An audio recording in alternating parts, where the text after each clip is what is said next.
Mike Egan. Yeah.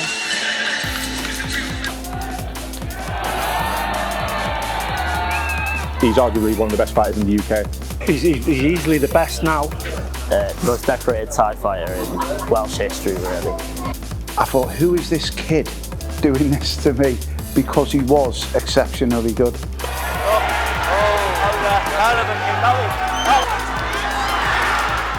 And I said, what if it kills me?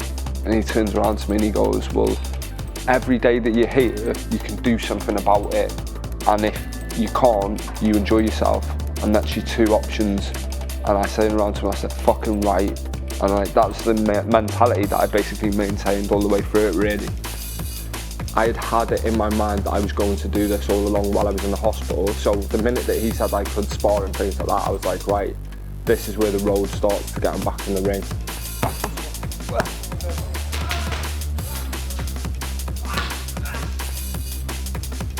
Mike Egan, from the sleepy seaside town of Llandudno, rose to become one of Wales's most successful Thai boxers.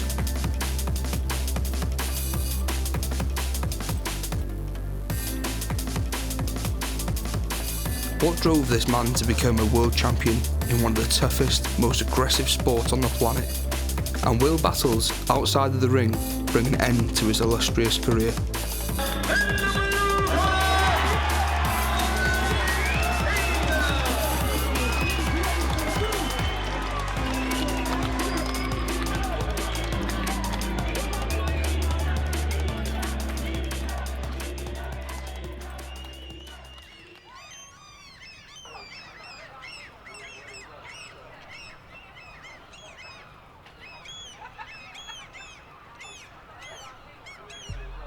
When Michael was a child, he was quite a serious child. He wasn't, he was quite old-fashioned for his age, he wasn't like little kids running about. He was very serious and he was that sort of child.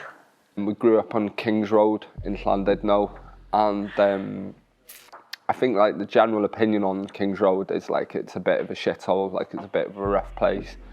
But I would say it didn't really affect our upbringing in any way.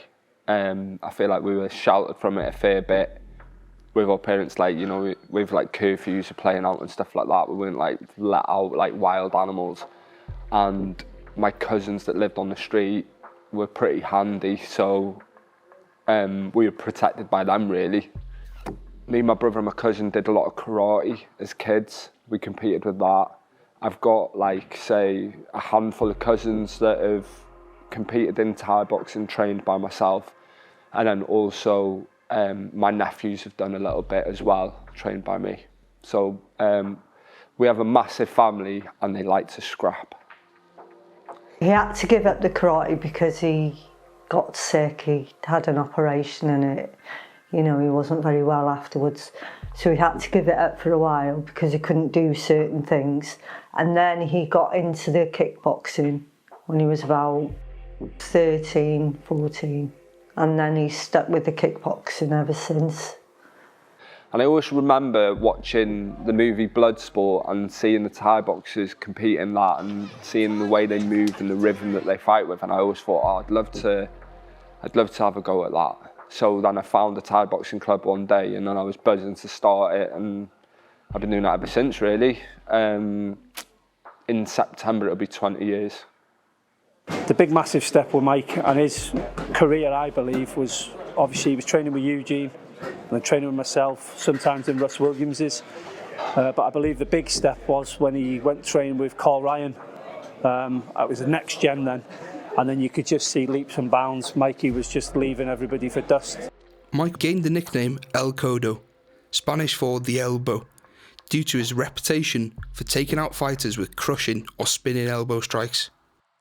I had my first fight, won by knockout in the second round. It was a hard first fight though, because I was getting punched everywhere for the first round. The referee came over to me and said, look, if you don't start hitting him back, I'm going to stop the fight. I hit the guy with a body shot and put him down in the first round, and I ended up winning that round. And in the second round, I knocked him out because I obviously gained a bit of confidence and went for it a little bit more. And then from that moment on, like, Eugene always remembered what my name was, and it you know, gave me a bit of pride, you know, from the accomplishment. Obviously, winning by knockout does give you a lot of confidence anyway, but I feel like that was an extra little reward attached to it. I never liked him fighting. I'm so happy when he wins, but I never really liked him fighting. Did you go and watch his fight? I always went, but I never watched. I always went to the shows, but I would hide when he was fighting.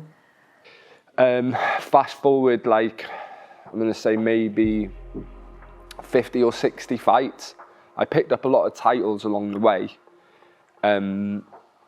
But I had been offered the opportunity to fight for a world title by Carl Ryan, who was like then my trainer, and I felt like it was the right time for it. I thought I deserve it. If I'm going to do it, it's going to be now or never. So I went for it. I fought a Italian champion who was like really active in Thailand, and we competed for the IMTKA world title, and I beat him on points. And it was a grueling fight, but a really enjoyable fight. And like a few people spoke to me afterwards and said, "Oh, that was brutal," you know, on both of us. But when I was in there, I just had tunnel vision. I never got affected or hurt by anything that was going on. I was purely focused on winning and just believing that I could and just doing everything that I could. It wasn't until I went to Thailand and I realised what I would do in a week was the equivalent to what they would do in a session. And they were the best in the world. So that kind of gave me an indication of what I needed to do with my training. And that was like the changing of the guard for me, really. After that, I up my work rate and how much days I would train and how much work I would put in and stuff like that. And then my success went through the roof, really.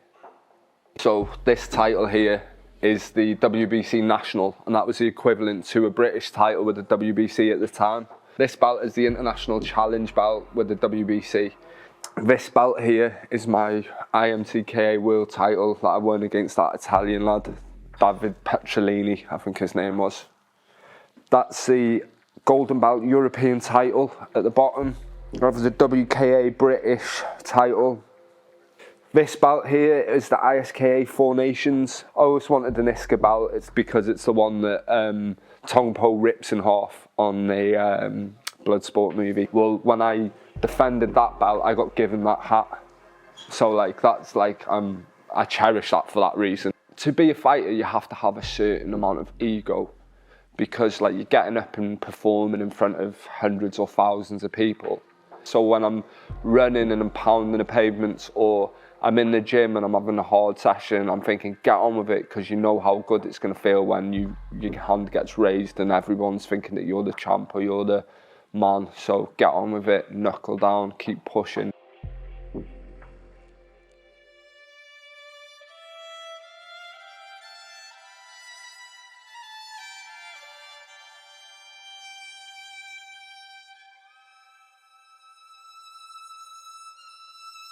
It was around lockdown, maybe halfway through lockdown, and I was starting to feel a little bit tired here and there, and it was unusually tired. We'd noticed night sweats and just odd things, odd unusual things, and at the beginning you don't really think too. He didn't question it. I've got a hernia, so I would if my weight was fluctuating, it would put strain on it, but if I could keep my weight low, then I could manage it quite well. So I wouldn't eat a massive amount of food. I would have one meal a day and then graze for the rest of the day. So I just thought my energy was low for that reason. So I didn't think too much into it. I had a couple of occasions where I thought, oh, I'm really rough or I'm really tired, and this is not normal for me, out of character. It wasn't until the lump started appearing that we then understood, okay, there's something wrong. We were here training one night, and he said, have you seen this? He showed me these golf ball type size lumps, and I thought, wow, You know, we didn't know what they were, he didn't know what they were at the time. And but they were quite shocking because of the size of them and how fast they'd come up, you know. I just started getting like lumps, like tumours popping up overnight, and like literally I would wake up the next day and it would be another one, and it would be the same size as a ping pong ball. And it was just really bizarre. Like I would be showing them to people and they go, oh, that's stress, you just stressed out. Unless you were told something's bad, you don't think anything's bad and you just carry on with life. This is life and you're gonna face really difficult times. So I was that person that said, no, it's fine, it's probably a cyst, it's probably, it's just the time of the year, or it's cold, or there'll be an alternative reason for this. And never, ever, ever did I think that we'd be in the position that we were in. The longer you have them for and the longer it goes unanswered when you go into the doctors and things, the more stress you get out and you think, well, maybe it is due to stress because there's more popping up and this, that and the other. But it wasn't until I did a biopsy on one of the lumps that it came back and they said that I had cancer. And on the day that they told me, somebody had told me beforehand, and they said normally when they break the news to you, they will turn around and say, do you have someone with you? Or if you've got a family member you can bring along with you. So I went to the place where I'd had the ultrasound scan and the biopsy, and they said, oh, do you have someone in the car that can come in? Because it was around COVID where you had to go to the appointments on your own and stuff. And I said, just tell me the news. Like I knew at that point what was going on. I was devastated because it was like 1 year before his dad died of cancer. You know, so when your husband is ill for like 4 months, finds out he has cancer, and within the 4 months he's gone from your life. You expect the worst. And he got in the car, sat down, started the engine and said, I've got cancer. And that was probably the hardest moment of my life. That was when I think the drive home was probably the longest. It was the longest drive home ever. They ended up sending me to the Christie in Manchester, which has been amazing for me. Mike was diagnosed with T-cell lymphoblastic lymphoma in August 2021. Lymphoblastic lymphoma is a type of leukemia where white blood cells called lymphocytes grow out of control. Lymphocytes are white blood cells that fight infection in the body. The treatment, it usually comprises of 6 to 8 months of very intensive therapy, and then this is followed by less intensive chemotherapy, which usually lasts for several years. This fight, not only was it a fight for him, but I went through the whole thing with him. I think it was more of a shock because I never, ever, ever believed that a guy of his age with the level of fitness that he has and had, and the start of our new relationship, we'd be dealing with that. Not once was I willing to ever walk away. And he gave me the option multiple times. And he said to me all the time, don't feel that you need to stay, don't feel like you owe anything to me. Probably to protect himself a little bit. And also to give me the green light that if I wanted to leave, I'm not tied down to it, but I never wanted to, and I never would. I was so determined in the beginning. I was like, I will go anywhere if I have to get this sorted. I thought I could get funding, you know, like crowdfunding if I needed to go private. If I needed to go to another country to have an operation, I would do that. You know, I was just so determined and just looking in any and every direction just because I loved my life before it, but I obviously wanted to continue it and then achieve the things that I hadn't achieved so far going forward, because I still feel like I had a lot of living to do, although I've done a great amount so far as well. With Mike, his lymphoma was diagnosed at an advanced stage, so the disease was present in his muscles and also in his skin. There's different cycles, and he didn't lose his hair during the first cycle. It was not until a couple of months into chemotherapy did he start to lose his hair, lose his eyebrows and things like that. So I made my diet as clean as I could. I strengthened my legs up as much as I could, because people say you lose a lot of strength in your legs during chemo, and that's true. Like sometimes when I'd have a dose of chemo, I'd feel like I couldn't even walk up the stairs without my legs being knackered straight away. I lost all the muscle in my body. It basically, I just went like 100% supple, and it felt like my muscle had been replaced by custard. Like, it just had that feel about it, and there was no strength in anything. My hemoglobin was low, so what was left of the muscle wasn't even getting the oxygen it required for like day-to-day living. So I would be fatigued. Me and Jasmine went to the hospital because I had treatment, and she had to push me down the corridor in a wheelchair because I was that weak I couldn't walk. But then you have a break from your treatment and you feel like your energy levels start creeping up, or you start like you feeling like you're recovering again. And like, obviously it feels nice to be in that position, but then they turn around to you and go, oh, we're going to start giving you chemo again next week. And it just had that like effect. They build you up and then they break you down, and they build you up and they break you down. So then when I lost all my hair and my eyebrows, and like even my face changed because of the water retention from the steroids, it was a little bit disheartening at times. But then I would just do one or two things. I would either not look in the mirror because it would just put me off, or I would think to myself, what if you're going to end up looking like this forever? You're going to have to fucking get used to it eventually, so just get on with it. He was, you know, obviously he was getting the chemo treatments, but if he was back from Manchester in time to take a class, he would be here actually doing the class with some help of some of the other guys, but he was still here, and you know, he wouldn't miss if he didn't have to. When he lost his hair, he then lost his eyebrows, lost all his hair on his legs, then slowly started to get paler and paler. When I first came out of hospital, Jasmine had me to look after, my dog to look after, and we got a puppy as well at the time. And it was just an insane amount of workload for her. My mum would come to me to see me in the hospital, and if she would like be moaning about anything, I'd be like, look, if you come and see me, you can only speak about positive things, otherwise I'm not going to let you come and see me. Like, I had that type of selfish attitude, and she was great through it, and Jasmine was like unbelievable, really good to me, looked after me really well. Moaned here and there, but you know, that's what women do, isn't it? Only now when I look back at photos that I see something that is completely different to the person he is now and the person he was pre-cancer. But I didn't ever see it at the time. I never saw that he was getting skinnier by the day or starting to look a little bit unhealthy. You just love, like, you love them, and I love him so much that I didn't see that. He was gorgeous, regardless. And come the end of my treatment, I think all the tumours on me, and that's what I like identified as the cancer, had basically shrunk by like 95%. So they were tiny. So in my mind, I'm like, this medication's working, it's killing it, it's going.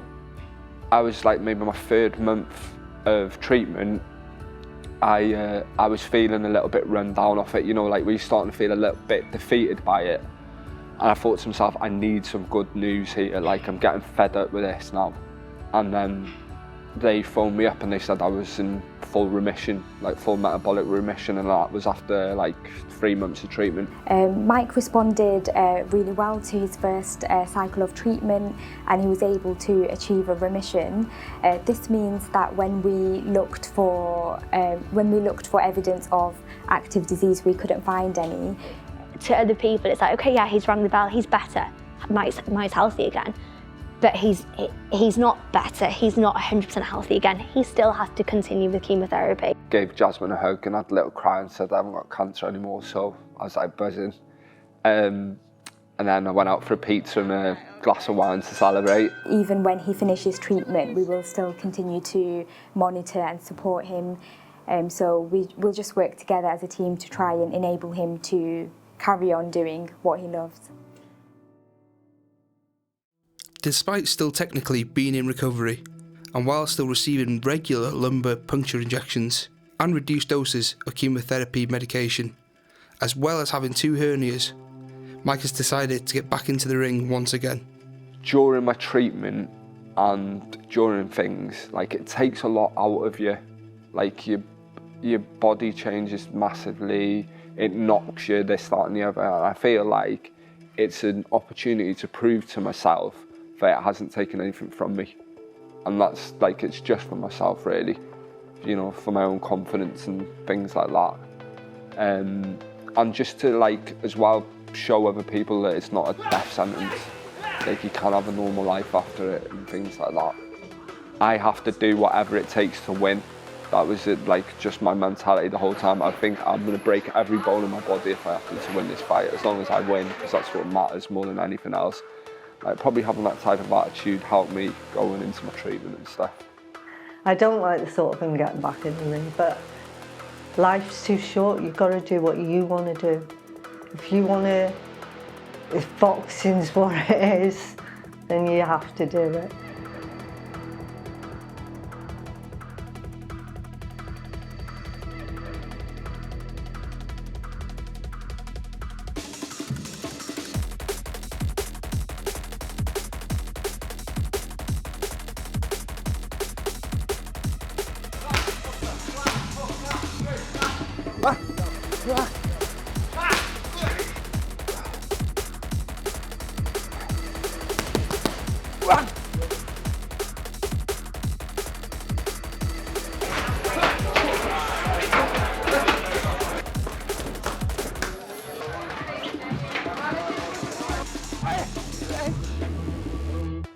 So as of January, I just started like making an effort, even if it was 20 minutes each day, just increasing my training a little bit. I think he's still got it in him. It's still there. I mean, after the treatment finished, he was very weak. You know, he was really weak. Now he's built up his strength, and I don't see anything else what he's going to do. If he can still fight, I'm sure he will still fight. For all the hard work's been done, like, I know I'm ready. I know that I've got everything in me to win the fight. So now it's just waiting and being patient and maintaining what I'm doing.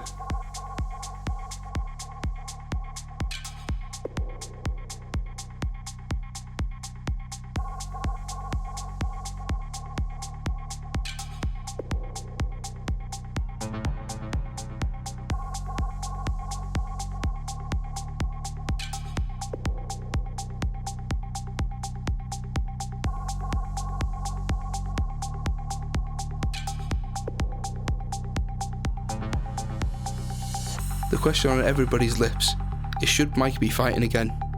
Has he recovered? Is he fit enough to compete with a seasoned professional boxer with over 300 fights under his belt? Is he putting his recovery and his life at risk?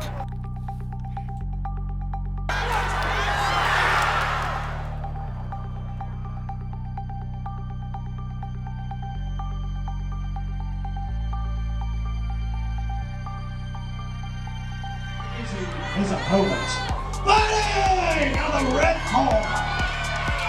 He enters the ring with a record of 61 victories, 19 losses, and 1 draw. He has held the WBC National Championship, the WBC International Challenge Championship, and the IMTKA World Thai Boxing Championship. From the IV drip to the TKO, from the hospital bed to the squared circle, from stage 4 cancer to 3-minute rounds.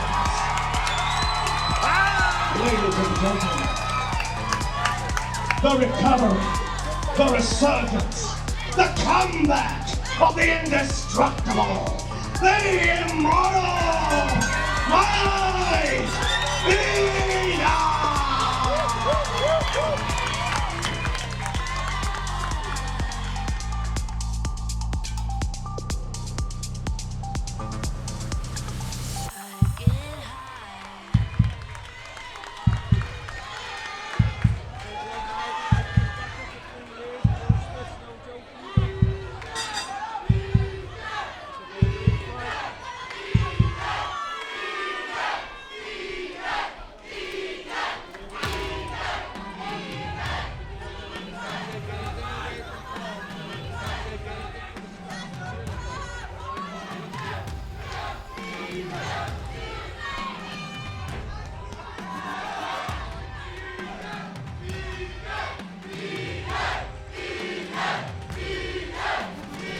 Seconds.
seconds.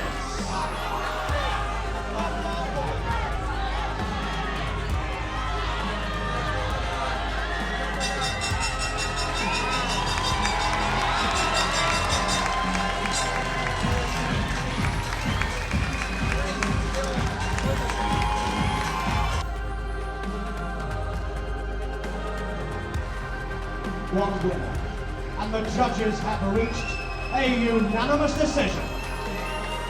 Gold ring. In the red corner, Mike Egan!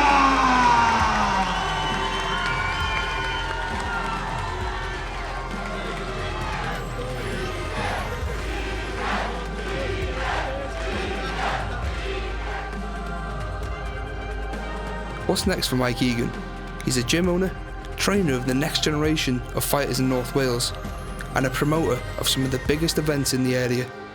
Will he fight again? Or is this the point where he hangs up his gloves for good? Only time would tell, but judging on his record, all that he's achieved, there's always a chance that he'll be back in the ring again. The indestructible Mike Egan.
I think it's just amazing what he's done, because not many people will do that. Not many people will go through what Mike's been through and get back into the ring and do what they love doing. How he managed and how he coped and how he fought during that, and it really was inspirational.